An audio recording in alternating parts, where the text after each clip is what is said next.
And ఇప్పుడు present మనం ఉన్నది నాగార్జున కొండ లోయ నమూనా. అంటే ఈ నమూనా మనకి డ్యామ్ కట్టక ముందు నమూనా అండి. సో డ్యామ్ కట్టక ముందు కృష్ణా నది ఇక్కడ చూస్తున్నారు కదా, ఈ విధంగా ప్రవాహం ఉండేదన్నమాట.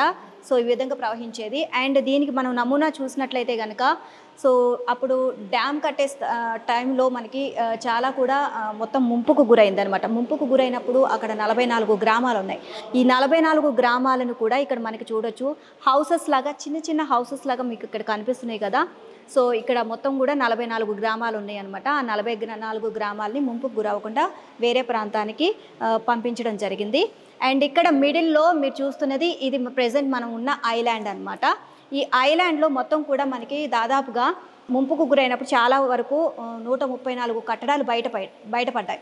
ఈ 134 కట్టడాల్లో 8 ఇంపార్టెంట్ కట్టడాలని మనం ఇప్పుడు ప్రెజెంట్ ఉన్న ఈ నాగార్జున కొండ ఐలాండ్లో వాళ్ళు మనకి నెక్స్ట్ జనరేషన్ వాళ్ళకి అందరికీ తెలియడం కోసమని అక్కడ కట్టడం జరిగింది. అండ్ మిగిలిన కట్టడాలన్నీ కూడా మనకి ఆ ముంపులో మునిగిపోయాయి.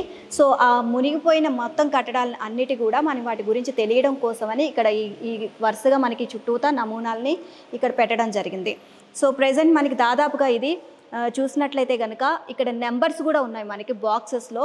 మనకి ఈ నెంబర్స్ అంటే మొత్తం 134. సో ఏ కట్టడాలు మునిగిపోయాయి, ఏ కట్టడాలని ఐలాండ్లో మళ్ళీ రీకన్స్ట్రక్ట్ చేశారు అనేది మొత్తం కూడా క్లియర్గా కనిపిస్తుంది. ఇదంతా కూడా మనకి నాగార్జున సాగర్ డ్యామ్ నిర్మించక ముందు ఏ విధంగా ఉంది ఈ ఐలాండ్ అనేది మొత్తం కూడా ఇక్కడ చూపిస్తున్నారు.